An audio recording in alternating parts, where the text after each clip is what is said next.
जी LV live story section का पहला सवाल है, वकास भाई का पूछते हैं कि कहते हैं कि मुझे लगता है कि आपको हिस्ट्री, जियोग्राफी और पॉलिटिक्स पर पहले रिसर्च कर लेनी चाहिए, फिर बात करेंगे, क्योंकि कुछ मामलात में आप मिस गाइड कर जाते हैं। वो मेरे ख्याल आज तसल्ली करा दी मैंने सारों की, कोई मिस गाइड नहीं, अल्लाह के फजल से पूरी वर्किंग मैंने की होती है। हो सकता है आपको हिस्ट्री गलत बताई गई हो, आप वो चीजें डिस्कस करें, इंशाल्लाह अल्लाह के फजल से एक एक चीज ठीक निकलेगी।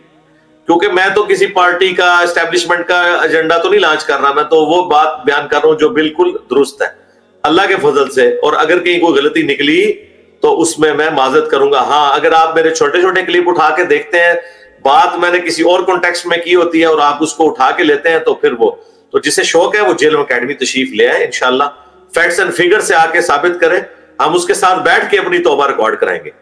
अभी तक तो जितने आए अल्लाह के फजल से इज्जत अफजाई करवा के गए। जी नेक्स्ट सवाल नंबर 2 है शाहिद नसीम का अफगानिस्तान से। वो पूछते हैं कि रफली तैन अगर करूं तो जान को खतरा है, तो ऐसी सूरत हाल में मैं क्या करूं? जान को खतरा है, आप मस्जिद बदल लें, मस्जिद बदल लें। वो कहते हैं वो उठा के ले जाते हैं, फिर वो उनको तालिबान वगैरह को इशू नहीं, तो वो तो इस्लामी हुकूमत आई हुई है अफगानिस्तान में, तो वो तो कहते हैं हम इस्लामी हुकूमत, वो पकड़ लेते हैं, वो अहले हिस्सों के साथ वो बड़ा सलूक बुरा कर रहे हैं। हाँ, तो बस फिर यहाँ के पाकिस्तानियों को भी पता चल जाना चाहिए जो भोलपन में कह रहे हैं कि ये इस्लामी हुकूमत आई है अफगानिस्तान में, ये पश्तूनों की हुकूमत है, देवबंदियों की हुकूमत है, इस्लामी हुकूमत नहीं है। हाँ, मुसलमानों की हुकूमत है। तो मेरे भाई फिर यही है कि आप उनके सामने अपना मुकदमा रखें, या दूसरा वो वाला हल करें जो मैंने आपको बताया कि इकामत के वक्त मस्जिद में जाएं, सलाम फेरते ही वापस आ जाए, उनके सामने रफली दैन करें ही ना, आप जमात में खड़े होकर करें, कौन से आपको देख रहा है कोई, इमाम मस्जिद से बस बच के दें। जी नेक्स्ट सवाल नंबर 3 है मुस्तफा मनोरिया का, इंडिया से पूछते हैं कि वालिद साहब चोरी का माल बेचते हैं, तो इनका चोरी हुआ जो माल बेचते हैं, तो क्या जिनका माल चोरी हुआ है तो क्या उनको बताना जरूरी है कि मैं बताऊं उनको? यार उनको बताने की बजाय अपने अब्बे को समझाएं ना, उनको क्या बताना है, आप अपने अब्बे को समझाएं कि भाई वो ये गलत काम ना करे। और इस हवाले से अबू दाऊद में अल-मुअत्तम मालिक में ये हदीस मौजूद है कि अगर कोई शख्स इस तरह चोरी का माल बेचता है, भले उसने किसी से भी खरीदा हो, अगर उसका मालिक आ जाए ना तो वो उस माल पे कब्जा कर सकता है शरई एतबार से। ज़ाहिर कानूनन तो नहीं कर सकेगा यहाँ पे, तो कानून के एतबार से तो अपने आप वालिद को समझाएं कि भाई ये चोरी वाला काम ना करें।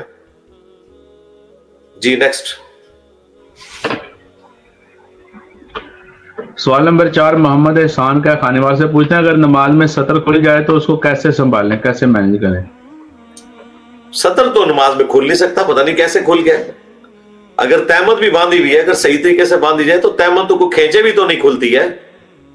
तो आप बेहतर यह है कि अगर आपको सतर खुलने का अंदेशा हो तो आप नमाज शुरू करने से पहले एक दफा अपना सतर चेक कर लिया करें कि कहीं खुल ना जाए, या उसके नीचे आप पजामा बांधा करें। हाँ, अब रहा फिका हनफी का मसला कि एक हाथ से बांध सकते हैं, 2 हाथ से नहीं बांध सकते, रद्दी की टोकरी में उनका मसला बुखारी मुस्लिम में मौजूद है। नबी इस्लाम अपनी नवासी उमामा बिनते अबिल आस को उठा के फर्ज की जमात करवाया करते थे, दोनों हाथों से उठा के, और जब आप सजदे में जाने लगते उसे साइड पे बिठा देते, तो दोनों हाथ इस्तेमाल करने से नमाज नहीं टूटती। फिका हनफी का यह मसला रद्दी की टोकरी में।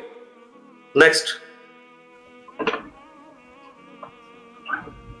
सवाल नंबर 5 शहरी चौधरी का पूछना, कुरान में तौरात और इंजील का जिक्र ज्यादा और ज़बूर का कम है, तो आप ज़बूर पर कोई क्लिप रिकॉर्ड करवा दें कि उसके हवाले से। ज़बूर पे क्या क्लिप रिकॉर्ड करवाना है मेरे भाई? तौरात, ज़बूर, इंजील, इन सारी किताबों के ऊपर जो फाइनल टेस्टामेंट मुहैमिन बन के आई है वो कुरान है।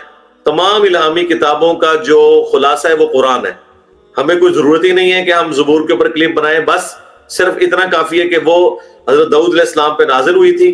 रहा वो प्रैक्टिकली अगर आप पढ़ना चाहते हैं तो जो इंजील मुकद्दस अनारकली बाइबल सोसाइटी अनारकली लाहौर वाले प्रिंट करते हैं, वो फ्री भी भिजवा देते हैं पाकिस्तान में, अगर आप उनको खत लिखें, उसमें तौरात, ज़बूर, इंजील और बनी इसराइल के पैगंबरों के सहाइफ जो भी टेम्पर्ड फॉर्म में वो सारे एक जगह प्रिंट हुए हैं। आप अगर पढ़ना चाहते हैं तो आप पढ़ भी सकते हैं। जी नेक्स्ट सवाल नंबर 6 सद्दाम हुसैन का पूछते हैं कि इंडियन आर्मी और पाकिस्तान आर्मी में दोनों मुसलमान भी हैं, तो जब जंग होती है तो मुसलमान ही मरता है, तो क्या दोनों शहीद हैं और शहीद को हम कैसे फिर डिफाइन करेंगे? ये एक मुश्किल सवाल है मेरे भाई, इसका जवाब मैं आपको क्या दूं। इस वक्त तो प्रैक्टिकली जाहिर है कि इस्लाम के लिए तो जंग वही होगी जो आप मुसलमानों के दिफा के लिए लड़ रहे होंगे। सरजमीनों की जंग तो मुसलमानों की जंग नहीं होगी जब तक उसके पीछे इस्लाम वाला मामला ना हो। तो बाकी यह है कि मेरा ख्याल है कि मुसलमानों को अवॉइड करना चाहिए कि किसी भी गैर मुस्लिम फौज के अंदर वो मुलाजमत करें इस एतबार से कि कभी उनको मुसलमानों के खिलाफ ना हक असला उठाना पड़ जाए, खा वो अमेरिका की फौज हो, खा यूरोप में हो।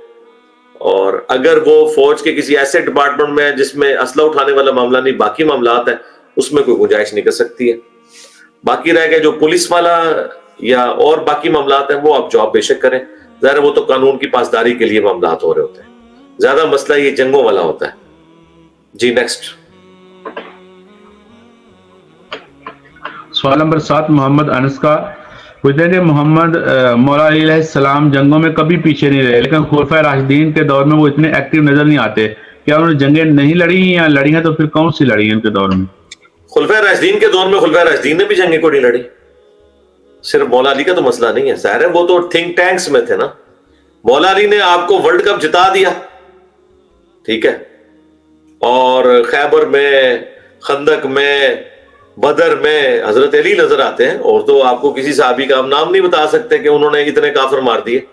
तो हजरत अली ने तो आपको वर्ल्ड कप जिता के आपके हवाले कर दिया। फिर रोमन पर्शियन अंपायर तो गिरनी थी।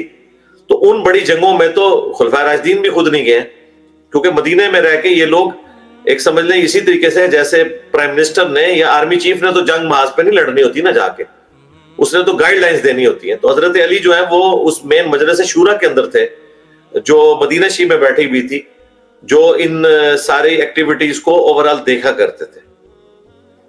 तो ना हजरत अबू बकर, उमर, उस्मान गए हैं रोमन और पर्शियंस के खिलाफ लड़ने, ना हजरत अली गए। तो इसमें तो कोई ऐसा मसला नहीं है। नेक्स्ट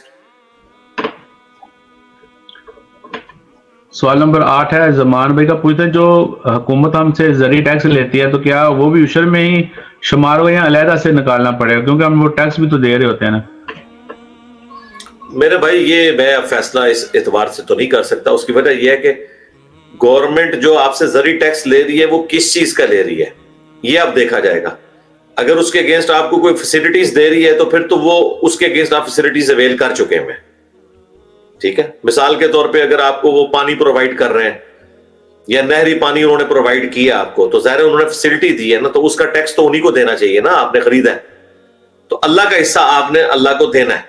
हाँ, अगर इस्लामी हुकूमत हो जहां पे गवर्नमेंट ओवरऑल ये सारे मामलात को देखे, बैतुल माल के अंदर ज़कात जमा होती हो, फिर एक मामला अलग है। अभी यह है कि आपने उशर देना है। इस तरह तो हर कोई अपने टैक्सेस को मिन्हा करता रहेगा, इसका कोई एंड नहीं होगा। जी नेक्स्ट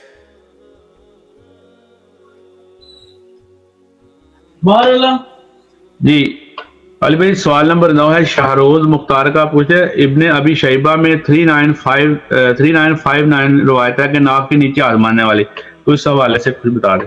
वो रवायत हनफियों ने तारीफ की हुई है जी। आप मकबत शामिला में जाके वो रवायत ढूंढे तो आपको तहत सूरा वाले अल्फाज ही नहीं मिलेंगे।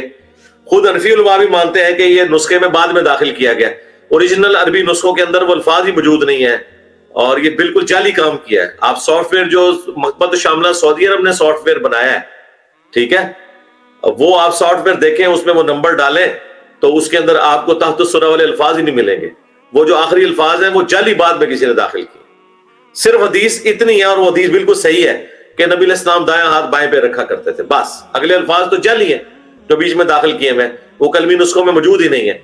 हमारे उस्ताद शेख जुबैर लिजई साहब ने जब किताब लिखी नमाज में हाथ कहां बांधे, उसमें उन्होंने बकायदा अरबी जो नुस्खे हैं उनकी तस्वीरें लगाई हैं, और उसके बाद उन्होंने जो है वो एक एक इमेज डाल के तो बताया कि इन्होंने बाद में शामिल किया। और हनफी जो देवबंदी उलमा है उनके बकायदा हवाले दिए कि वो खुद मानते हैं कि बाद में किसी ने दाखिल किए हुए। तो ओरिजिनल जो मुसन्नफ इब्न अबी शैबा उसमें अल्फाज कोई नहीं मौजूद है, जिसका सबसे बड़ा सबूत है कि जो सऊदी अरब का सॉफ्टवेयर है उसमें अल्फाज नहीं है। आप डाल के चेक करें, मैंने तो चेक किया हुआ इसको।